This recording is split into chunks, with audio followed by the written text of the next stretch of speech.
안녕하십니까. 오늘은 힐링의 3요소에 대해서 말씀드리겠습니다. 힐링의 3요소가 뭘까요? 제가 20여 년 전부터 평창에서 힐링 캠프를 운영하고 있는데, 힐링 캠프 운영할 때의 세 가지 R, 3R을 힐링의 3요소로 제시했습니다.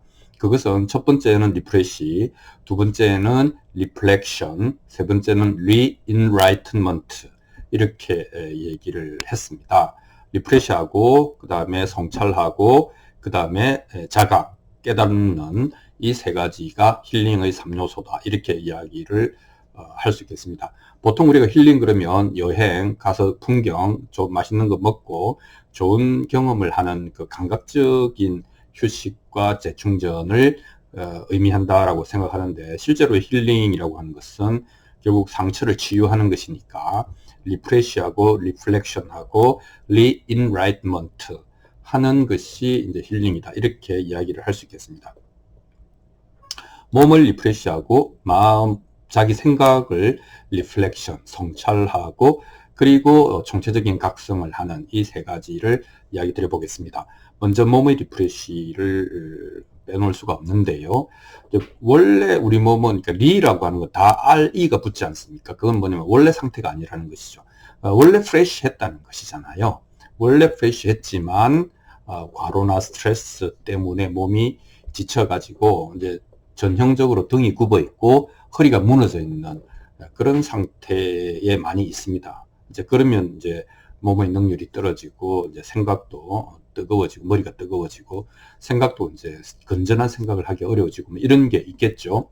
그래서 등이 굽어지고 허리가 무너지는 이런 이제 상태가 이제 프레시하지 않은 상태인데, 이것을 다시 프레시하게 되돌리는 것, 그것을 이제 리프레시라고 하는데, 이걸 위해서 이제 일반적인 방법은 산소를 많이 흡수하는 것이죠. 흡입하는 것이죠. 그러면 그것이 이제 숲속으로 생기를 찾아서 들어가는 겁니다. 그래서 휴식이라고 할 때 휴자가 사람 인자에다가 나무 목자잖아요. 그러니까 사람이 숲에 들어가면 산소를 많이 들이마실 수 있기 때문에 리프레시가 되는 거죠. 그래서 이제 평창이니까 강원도의 힘을 빌어서 몸을 리프레시했다, 이렇게 이야기를 할 수 있고요. 두 번째는 이제 생각을 리플렉션 한다. 그러니까 리플렉션도 마찬가지죠. 플렉트라고 하는 게 원래 구부리다 이런 뜻이거든요.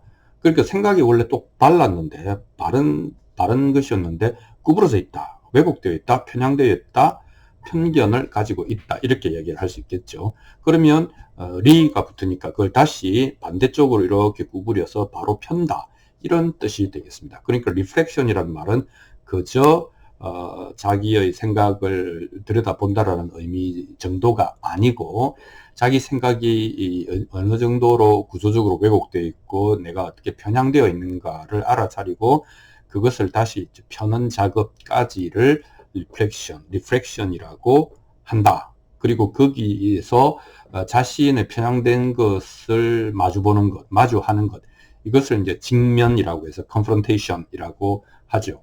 그 이후에 바로 펴는 작업까지를 리플렉션이라고 한다, 이렇게 이야기를 할 수 있겠습니다.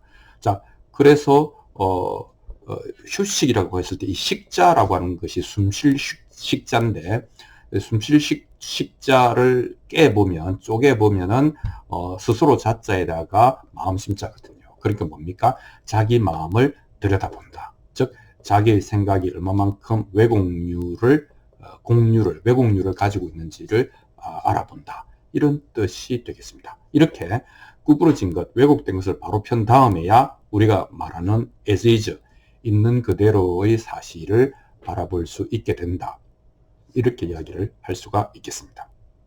자, 그러면 세 번째는 re-enlightenment잖아요. enlightenment가 밝게 하다, 이런 뜻 아닙니까? 그러니까 원래 밝았다는 것이죠, 인간은. 그런데 이제 어두워졌겠죠. 그래서 다시 그래서 이제 불교에서는 이것을 이제 본각, 시각, 이렇게 본각, 원래 깨달아 있는데 시각, 다시 깨달아야 된다, 뭐 이런 표현을 쓰는 것이죠. 그래서 결국 이제 깨달음이다 또는 이제 각성이다라고 하는 것은 내가 아까 리플렉션 할 때 사고가 갖고 있는 왜곡, 그다음 편향, 편견, 이런 것들을 이제 바로 편 상태가 되면 있는 그대로를 볼 수 있으니까 편견 없이 볼 수 있으니까 이제 영어로 이야기하면은 비판단적 주시, 즉 non-judgmental awareness, 그죠? 사물을 있는 그대로 의식하는 데는 문제가 없는데 그렇다고 해서 이거냐 저거냐 옳으냐 그러냐 좋으냐 싫으냐 내가 가질 것이냐 버릴 것이냐 라는 식으로 분별하지는 않는 상태, 그것이 non-judgmental awareness가 되겠습니다. 불교적 용어로 이야기하면 성성적적 이렇게 되겠죠. 성성하다는 것은 잘 안다, 잘 본다, 감각과 지각에 문제가 없다는 뜻이고, 이제 적적이라고 하는 것은 불이 훅 꺼져버린 상태 아닙니까? 즉 판단하지 않는다 이렇게 되는 것이죠. 그러면 주의력만 찰랑찰랑 꽉 차 있는 그런 상태가 바로 평정심의 상태다 이렇게 이야기를 할 수 있겠습니다. 자, 세 가지 리프레시, 리프렉션, 리인라이트먼트는 같이 가는 것이죠. 그래서 우리를 이제 지치게 하는 것이 결국은 이제 현대적인 용어로 이야기하면 스트레스 아니겠습니까? 그리고 그 스트레스는 과거의 기억과 미래에 대한 상상이 이제 얽히면 근심 걱정이 되는 거죠. 왜냐하면 욕망을 획득하지 못할까봐 혹은 두려워하는 것이 이제 일어날까봐 우리는 근심 걱정하는 것이고, 근심하고 걱정할 때 실제로 현재, 미래, 과거 중에서 이 현재가 틀리는 것이죠. 현재라고 하는 것이 내가 살 수 있는 내 집인데 내 집이 틀리는 것이죠. 그래서 그 도둑질을 막기 위해서 우리는 이제 그 현재에 살아야 되는데, 그러려면 리프레시하고 리프렉션 해서 리인라이트먼트 해야 된다. 이렇게 이야기를 할 수 있겠습니다. 그러지 않아도 사는 것은 정말 만만치 않고 힘든 일입니다. 근데 거기다가 그 근심 걱정까지 더해서 나를 더 심신을 지치게 할 필요는 없다. 이것이 우리가 두 번째 화살은 맞지 말자 하는 의미가 되겠습니다. 자, 그러면 어떻게 하면 좋을까요? 힐링을 위해서 우리는 일단 숲으로, 자연 속으로 들어가는 것이 좋겠습니다. 그리고 거기서 천천히 느긋하게 1, 2, 1, 2, 이건 오래 걷다 보면은 자동으로 가기 때문에 교감신경 말고 부교감신경이 확장하면서 사람의 마음이 누그러뜨려집니다. 그렇게 해서 느긋하게 천천히 걷다 보면 물론 바로 되는 건 아니죠. 과거의 트라우마나 미래의 그 두려움 같은 것들이 막 솟아오르거든요. 하지만 개의치 않고 계속 걸어나가면 결국은 사라져 간다. 그리고 많은 것들이 좋아진다. 이렇게 이야기를 할 수 있겠습니다. 자, 그래서 오늘은 좋은 거 먹고 좋은 거 보고 좋은 사람 만나는 것도 힐링이지만 진짜 힐링은 리프레시, 리플렉션, 리인라이트먼트, 이 세 가지의 R를 확보하는 것, 이것이 힐링이다 라는 말씀을 드리겠습니다. 감사합니다.